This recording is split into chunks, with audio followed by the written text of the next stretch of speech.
Do you like weird frugal hacks? In this video, I'm going to share 10 slightly strange things that I do every day to keep my life more frugal. And stick around to the very end for a tip that you definitely don't want to miss. Welcome, I'm Amy, and here at Frugal Over 50, I give you tips and tools for frugal living. Hola a todos, el día de hoy les voy a compartir 10 tips un poco extraños para la vida frugal. Number 1, I use a towel instead of a bath mat. I have done this for years. I don't like bath mats because I think they smell bad, they're really hard to keep clean, they wear out really fast, and so I have always grabbed a hand towel, one of those short rectangular towels, and just put it next to my shower, next to my bathtub, wherever I live. I've always had a towel instead. And recently it occurred to me that this might seem a bit weird to some people to not have a bath mat, but instead to use a towel. I'm curious, do you do anything like this? I find that it works very well. It's quite simple. I can wash the towel as often as I want. It is very absorbent because it's a towel. And when I think about it carefully, I think it's probably a little bit weird. But every time I look at bath mats in the store, I think, no, I don't want to do that. So I'm sticking with my towel. Do you use a towel or a bath mat? I'm curious. Number 2, I'm excited to share with you my shower curtain. This was a hand-me-down when I moved into this place, and I thought I'll use it temporarily because it was much too long. And then I found a way to have it cuffed so that it looks like a sewn cuff on a pair of pants. I love the detailing on it. And the funny thing is I originally wanted just a regular hem, but a cuff worked out better. It adds an element of detail to the shower curtain, and I think that the detailing on the cuff matches the detailing that's already up a little bit higher on the shower curtain. I think it gives the whole bathroom a little bit of extra interest. It's a bit weird to sew your hand-me-down shower curtain, but I like it so much that I'm not gonna go buy a new one. I'm gonna keep the shower curtain that I have and enjoy the cuff. It's artistic, it's really pretty, it works in my bathroom, and I love it. Number 3, I got a cheap espresso machine, and I mean for an espresso machine, really cheap. It might have been $50 US, it might have been a little cheaper, I can't remember exactly. I've had it for a few months, and it works great. It makes a beautiful cup of coffee that gives a nice tip of the hat to espresso. I had one before that was quite a bit nicer, but I decided not to bring it with me when I moved. And so I asked myself the question, do I want to have an espresso machine that is similar to the one I had before? And then I just wanted some coffee. So I looked to see what they had at Target on the day that I went in. They had this baby, and I really like it. It's easy to use, it makes good coffee, and honestly, if you're looking for a cheap espresso machine, I gotta recommend this Mr. Coffee. I'm gonna show you how I make coffee in this coffee machine, but first I wanna take you outside with Goldie. Some of you noticed in my last video that Goldie was walking out in the snow in her coat for the very first time in her life, and she seemed a little apprehensive. Well, I wanna show you the change that just a couple of weeks makes. Goldie loves walking in the snow, and I have a hard time getting her back in the house, and the vet assures me that even though she's an old lady, that's actually okay. Some dogs just love the snow. She loves the snow, I love the snow. What could be better? Also, Goldie and I both ask, if you're getting value out of this video, would you give it a like and consider subscribing? Join the Frugal Over 50 community. We would love to have you. Number 4, I have a weird made-up hack to make a mocha in any flavor that you want throughout the year. I'm gonna demonstrate this with pumpkin spice because it's my favorite, and I tend to drink pumpkin spice a little bit longer than advertisers think that I should because I just really like it. So I prepare my coffee in my Mr. Coffee machine in the way that I really like, with 3 scoops of decaf coffee, which I set up. I run the espresso machine, and the coffee drips into a little cup that's almost the size of an espresso cup, but that I got at the thrift store. And while that's going, I take out my big blue mug, which I also got at the thrift store, and I want to make a pumpkin spice mocha today. So I take 1 packet of pumpkin spice hot cocoa mix and 1 scoop of cocoa powder, and I mix the cocoa powder into the pumpkin spice mix right in its envelope because the pumpkin spice cocoa mix has some anticoagulant stuff, so it keeps the cocoa powder that I mix into the envelope from clumping up too much. Mix it up, pour it into my mug, add the espresso that I've just made in my cheap espresso machine, give it a good stir. It takes a little while for that cocoa powder to really declump, but mixing it in that envelope is a great trick for adding cocoa flavor to anything that you're doing. Now at this point I have some coffee and I have a cocoa mix and I have cocoa powder. It's nice and sweet, but I want it to be a little bit more milky, so add some more milk. And since I brought the milk straight out of the fridge, I have to put it in the microwave. I usually go for about 1 minute and 10 seconds because my mug is really big. I pull it out, take a sip.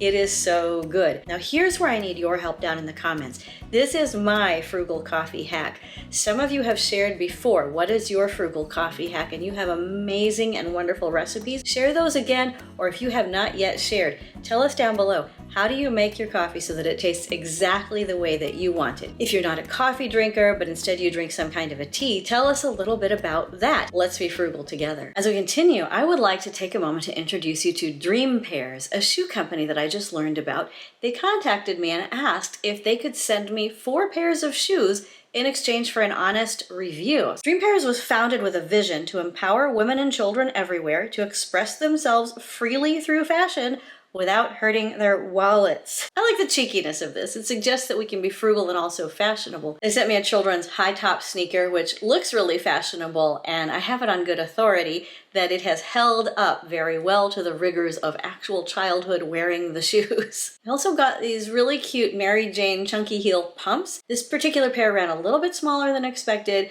so if you decide to order, make sure to look at the sizing information and the reviews about the sizes for individual shoes. These are wearable, but I would have sized up if I had realized. Also got these amazing Chelsea platform booties. They have a great platform that is going to withstand the snow. They're made out of a material that you can tromp around all day in the snow and not have to worry about the exterior of the shoe being damaged in any way. They're very warm, they're very comfortable. And lastly, they sent these lace-up ankle booties, which I was super excited about. They're really comfortable, they fit really well. I expect to wear them again for years. This is a pretty wide range of styles, but they also offer many more. So I would suggest browsing the website to see what you might like. There's free shipping in the United States on orders over $50. So head to the Dream Pairs website and use my exclusive coupon code FRUGAL to get 30% off your order within a month of this video being posted, and then 15% off after a month. Dream Pairs wanted my honest review, and here it is. The shoes, good quality. The prices, cheaper than expected for the quality of the shoes.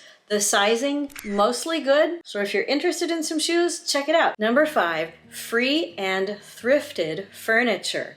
I recently moved, and it's really hard to move your furniture thousands of miles, so I decided not to. That meant that I had to basically stock the place where I am living. And of course some things I bought new, but I really wanted, where possible, to use free and thrifted items. One of the free things that I found is the office chair that I sit in order to edit videos for you folks. This was available free in my neighborhood, and it didn't exactly work because one side sank down, and I was trying to find a screw that I could put in to straighten it, and I ended up grabbing an Allen wrench that I had used to assemble some flat pack furniture and sticking it into the spot where the screw would go. It worked just fine, so I haven't changed it. And it's very comfortable. The seat looks to me like some sort of small child princess type of a thing, and I feel very princessy in it, and I enjoy it very much. Plus, it's one of the most comfortable office chairs I have ever owned, and it was totally free. I also got free in my neighborhood this beautiful shaker style of hope chest or end of the bed chest bench kind of a thing. I don't know what these are actually called. And it has lots of storage inside. It's beautifully done, 100% wood all throughout, and I think it will last forever. It looks to me like an heirloom piece that somebody just didn't want, and they decided to give it to somebody who would love it. Guess what? I love it. I also have a beautiful thrifted nightstand, again 100% wood. I am absolutely delighted with it. I honestly can't remember what it cost me, but it would have been hundreds of dollars if I had been able to buy it new. It's made by a company that no longer makes furniture, but you can still find their stuff on eBay, and it is pricey. And this was well under $100. It was somewhere between $50 and $100. I am really happy. Again, it's heirloom quality stuff. And these pieces of furniture, free and thrifted, may or may not seem to go together, but I like a really eclectic style in the house where I'm living right now.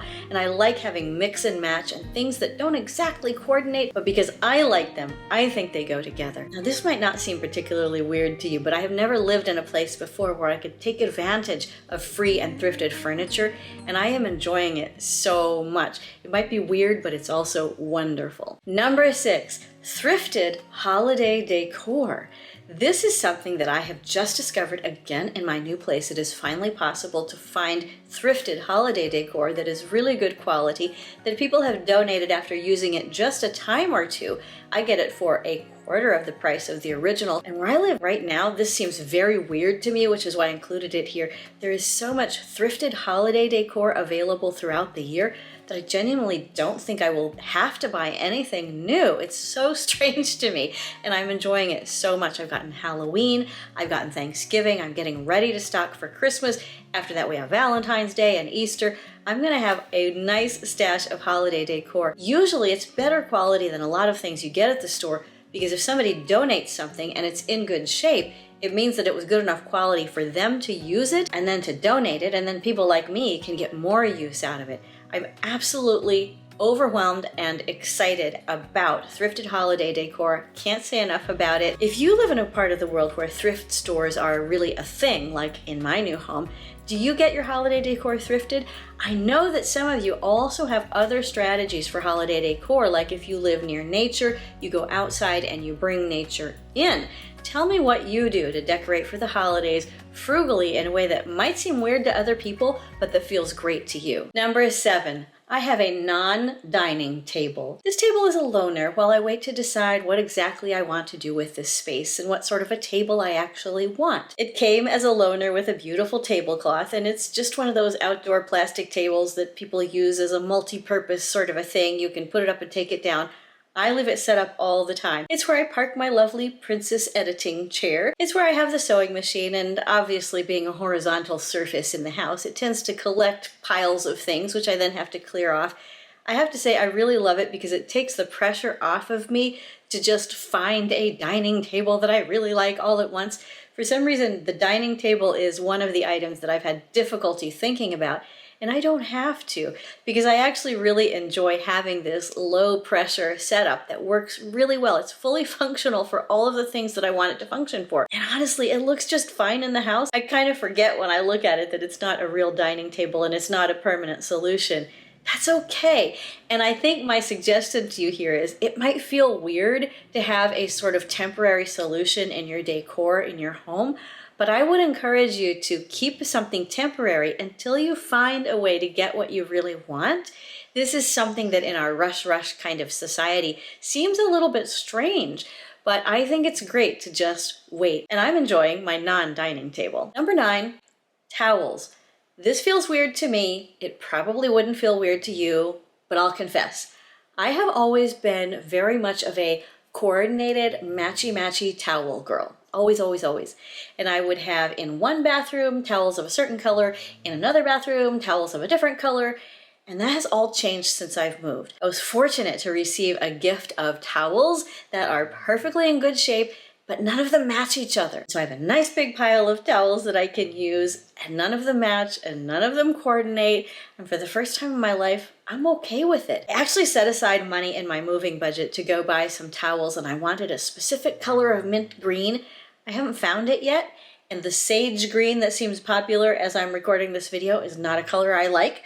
So I'm feeling so fussy that I am happy with hand-me-down towels that don't coordinate with each other and are in various states of wear than I would be with the wrong color towels. I don't know what that says about me. People who know me in person tend to think I'm very strange about towels, but I really like this sort of multicolored, eclectic look, and it's possible that that's what I might end up going with. But I like towels that have had all of the extra fluff washed out of them anyway. I hope that's not too weird to confess here, but I like towels that are a little bit older and don't match. Number 9, blankets. I have lived most of my life in part of the world where blankets were really an optional extra for most nights of the year, and suddenly I live in a place where blankets are absolutely necessary. And I really love the sort of cottagecore quilt that I have on my bed, and knowing myself, I might think I would be a person who would take some of my moving money budget and get some blankets that would coordinate with this quilt, but I didn't. Similar to the towels, I accepted gifts of blankets from other people, and they don't match each other. They don't match my bedding. One of them has got a piece torn off of it. Another one has holes. and I kind of don't care. I actually like that these blankets have a story before they came to me. I like that they're comfortable. I like that I can layer them or unlayer them as I choose. If you live in a part of the world where blankets are an absolute necessity, do you like hand-me-down type blankets, or do you prefer to get your own? How do you spend your blanket budget money? This is all new to me, and it's a bit weird to even think about blankets or talk about blankets. But for the moment, I'm really enjoying cozying up in blankets that were given to me. It feels wonderful, and I don't care that they don't match. I actually really like it. Number 10, senior discounts. As I'm recording this, I have just recently turned 56 years old. Yay! And I have discovered that there are a lot of senior discounts available to me. The first one that I noticed was Mint Mobile. And if you watched my video last week, you know I talked about them because they're offering a special deal right now, which I'm taking advantage of and which I shared with you because I'm partnering with them. But once the special deal runs out, I'm gonna get on there and get my senior discount because anybody 55 and older can get a senior discount. I thought that was even more exciting than the original deal, quite frankly. And there are other places where if you're over 55, you can start to get senior discounts.